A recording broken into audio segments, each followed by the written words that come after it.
জীবন বদলে দেওয়ার মতো শেখ সাদির ৭টি বিখ্যাত উপদেশ। ১। ৩ জনের নিকট কখনো গোপন কথা বলিও না। স্ত্রীলোক, জ্ঞানহীন মূর্খ, শত্রু।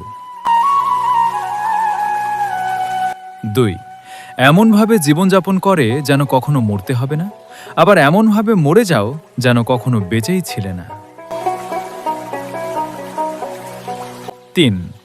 মুখের কথা হচ্ছে থুথুর মতো, যা একবার মুখ থেকে ফেলে দিলে আর ভেতরে নেওয়া সম্ভব নয়। তাই কথা বলার সময় খুব চিন্তা করে বলা উচিত। ৪। দুই শত্রুর মধ্যে এমনভাবে কথাবার্তা বলো তারা পরস্পরে মিলে গেলেও যেন তোমাকে লজ্জিত হতে না হয়।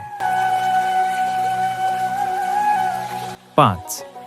বাঘ না খেয়ে মরলেও কুকুরের মতো উচ্ছিষ্ট মুখে তুলে না।